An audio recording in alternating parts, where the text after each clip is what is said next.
Un bricolage réussi commence souvent par un atelier ordonné, ce qui est souvent plus facile à dire qu'à faire. C'est pourquoi nous prenons un moment pour passer en revue le système 5S, une méthode de rangement structurée à la renommée internationale, et ce, grâce à l'entreprise japonaise Toyota.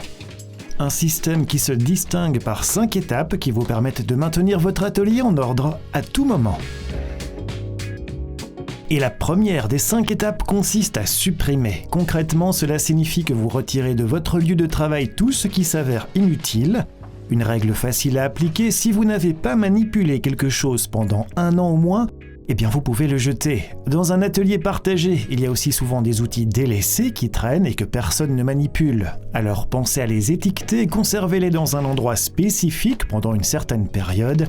Et si personne ne vient les réclamer, finissez par vous en débarrasser définitivement.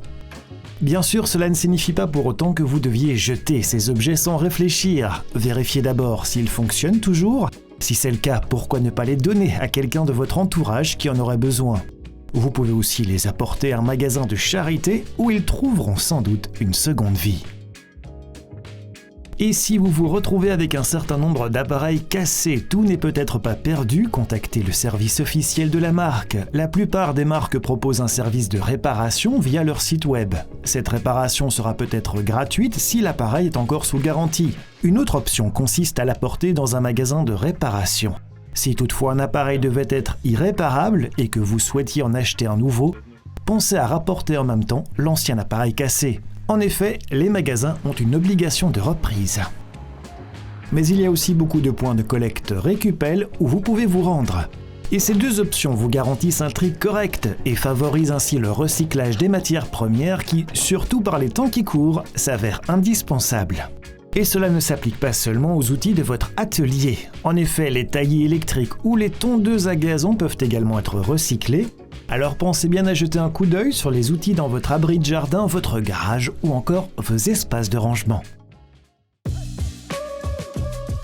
Passons au S2, le tri pour tout situer dans votre atelier. Concrètement, il s'agit de veiller à ce que les objets soient faciles à trouver. Et vous mettez donc à portée de main tous les objets que vous manipulez au quotidien. Un chariot à outils sera très pratique. Vous le faites rouler jusqu'à l'endroit où vous travaillez. En outre, vous gagnez beaucoup de temps en déterminant des emplacements fixes pour les outils et les machines et en les rangeant dans des boîtes à outils et déjà triées. Et un panneau à outils aura l'avantage de vous permettre de tout visualiser en même temps et de vous offrir une bonne vue d'ensemble. Appliquez autant que possible des étiquettes ou d'autres indications visuelles afin de pouvoir trouver ce que vous cherchez et ce d'un seul coup d'œil. Et de cette façon, vous pourrez également stocker plus rapidement tout le matériel que vous avez utilisé. Le 3e point, c'est le nettoyage de votre atelier. Cela signifie non seulement passer l'aspirateur sur le sol, mais aussi nettoyer la poussière entre vos machines. Lavez les pinceaux après usage et nettoyez surface et murs si nécessaire, ce qui vous permettra d'avoir un lieu de travail agréable et d'éviter que vos équipements de travail ne s'usent ou ne tombent en panne à cause de la saleté qui s'y accumule. Et enfin, nettoyer vous aidera également à remarquer si quelque chose doit être remplacé.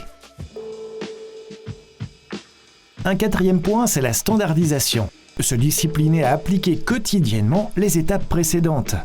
Alors, comme accessoire, pensez aux listes de contrôle que vous accrochez à votre porte par exemple, ou encore des rappels visuels près des machines, des armoires de rangement ou encore des bacs.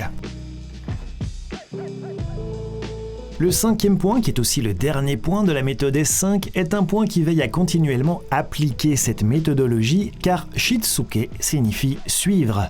Et c'est une étape importante, surtout lorsque vous travaillez avec d'autres personnes dans un atelier. Vous poursuivez tous ces principes en suivant par exemple des formations sur le recyclage ou des mises à niveau plus générales, tout en continuant à vous motiver mutuellement.